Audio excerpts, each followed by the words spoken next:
Sempre que eu me preparo para contar uma história como esta, faço isso com cuidado. Porque algumas histórias não foram escritas apenas para serem ouvidas, mas para atravessarem o coração de quem escuta. Esta é uma delas. Ela fala sobre dor não escolhida, injustiça não merecida e um caminho espiritual que revele que o perdão não é fraqueza, mas maturidade diante de Deus. Eu me chamo Caleb e hoje eu quero conduzir você por uma jornada bíblica que continua atual. Uma história que nos ensina que Deus trabalha mesmo quando tudo parece quebrado. Para isso, eu vou te contar a história de José.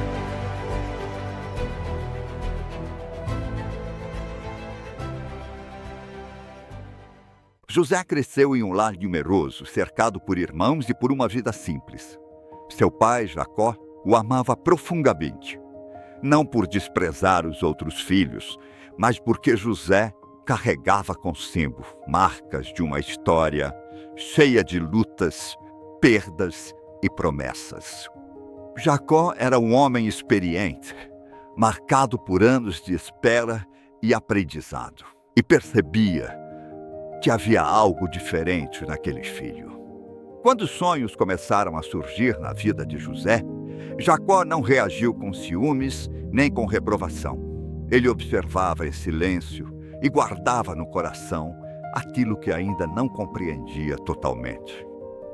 Ele sabia que nem tudo que Deus revela vem acompanhado de explicação imediata. Os irmãos de José, porém, reagiram de outra forma. O que começou como comparação se transformou em ressentimento. A atenção do pai, a confiança depositada em José e os sonhos que apontavam para um futuro elevado despertaram sentimentos que não foram tratados. O ciúme cresceu silenciosamente. A inveja encontrou espaço. E aquilo que deveria ser resolvido no interior de cada um começou a ser projetado sobre José. O problema não foi o amor do pai, mas a incapacidade dos irmãos de lidarem com o próprio coração. Em vez de enfrentarem seus sentimentos, permitiram que eles se transformassem em hostilidade. A convivência foi se tornando pesada e a fraternidade foi sendo substituída pela distância. José ainda era jovem. Não compreendia totalmente o ambiente que se formava ao seu redor. Ele não provocava por maldade, mas também não tinha maturidade suficiente para perceber o perigo que crescia silenciosamente dentro da própria família. Até que chegou um dia comum. Um dia que começou como tantos outros. Jacó pediu que José fosse observar como estavam seus irmãos. Nada indicava que aquele seria um dia decisivo. Mas longe dos olhos do pai, aquilo que estava escondido no coração dos irmãos encontrou espaço para se manifestar. O ciúme deixou de ser sentimento e se tornou atitude. A inveja se transformou em decisão. José foi afastado de casa, separado de tudo que conhecia, lançado em uma realidade que não escolheu. Ele não caiu por erro próprio, mas pela incapacidade de outros lidarem com o propósito que Deus havia colocado sobre sua vida. Longe da presença do pai, os irmãos deixaram que o ciúme se transformasse em ação. José foi cercado, dominado e lançado em uma cisterna vazia. Ali, sem ter como escapar, ele experimentou o peso da traição. Mais tarde, aqueles mesmos irmãos o retiraram do poço não para libertá-lo, mas para vendê-lo como escravo a mercadores que seguiam para o Egito. José foi levado à força, separado de sua família, sem escolha, sem defesa e sem explicação. Enquanto José era levado para longe, Jacó permanecia. Sua dor não foi expressa em revolta, mas em silêncio. Ele continuou vivendo, trabalhando e conduzindo sua família, mas carregava uma ausência profunda no coração. Mesmo assim, não se voltou contra Deus. Ele sofreu em silêncio, confiando mesmo sem entender. José chegou a uma terra estranha. Tudo era diferente. A língua, os costumes, a cultura. Ele não tinha controle sobre sua própria vida. Mas havia algo que ninguém podia tirar dele: sua fé. Mesmo em condições adversas, José escolheu permanecer íntegro. Trabalhou com dedicação mesmo quando ninguém o via. Manteve seus valores mesmo quando não havia recompensa. Confiou em Deus mesmo quando não havia explicações. O tempo passou e com ele vieram novas provações. Quando parecia que as coisas melhorariam, novas injustiças surgiram. José foi esquecido, deixado de lado, lançado em um período de espera silenciosa. Esse tipo de espera cansa a alma. Esperar sem respostas. Esperar sem sinais. Esperar quando Deus parece distante. Mas foi nesse tempo que algo profundo começou a ser construído dentro dele. José não se tornou amargo. Não permitiu que a dor definisse quem ele seria. Ele começou a compreender que o perdão não nasce no reencontro, mas na decisão interior de não permitir que a ferida governe o futuro. No tempo certo, a mudança veio. Aquilo que parecia travado se moveu. O que estava esquecido foi lembrado. José foi elevado a uma posição de autoridade. Mas essa exaltação não revelou soberba, revelou maturidade.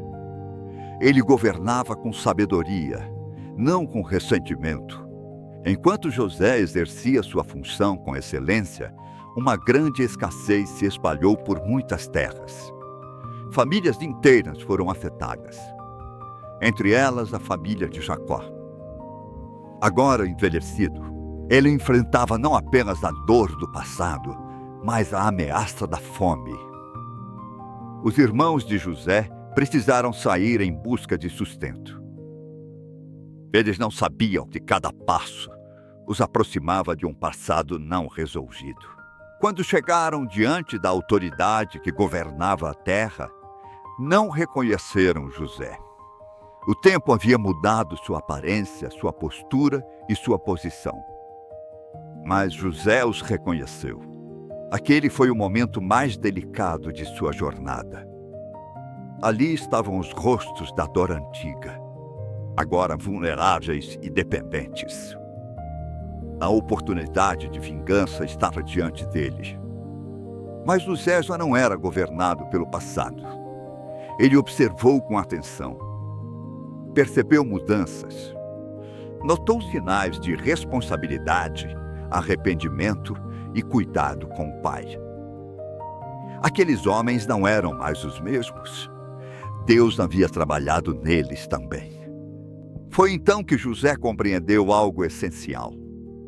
Sua história não havia sido destruída pela dor, mas redirecionada por Deus. Aquilo que parecia tragédia havia se tornado instrumento de salvação. O sofrimento não havia sido o fim, mas o caminho. O perdão nasceu como decisão espiritual. José não negou a dor, mas escolheu não viver preso a ela. Ele liberou o perdão, não porque os outros mereciam, mas porque não permitiria que a amargura governasse seu coração. A restauração começou. A família foi reunida. Jacó teve sua dor transformada em alegria. O que parecia perdido foi devolvido. Mais importante do que a restauração material foi a cura emocional. Feridas foram tratadas. Laços foram refeitos. Um ciclo de ódio foi interrompido. Por isso eu sempre digo, quando o perdão é verdadeiro, ele não apenas reconcilia pessoas, ele cura gerações. A história de José nos ensina que Deus continua agindo, mesmo quando não entendemos. Que a espera não é perda de tempo. Que a dor não precisa nos definir. E que o perdão é uma das maiores expressões de fé que alguém pode oferecer. Se hoje você carrega uma ferida antiga, lembre-se disso. Deus não desperdiça sofrimento. Ele transforma, Ele restaura, Ele cura. E no tempo certo, Ele faz tudo cooperar para o bem daqueles que permanecem confiando nele. Que o Senhor te abençoe, te fortaleça e te conceda paz. Até a próxima.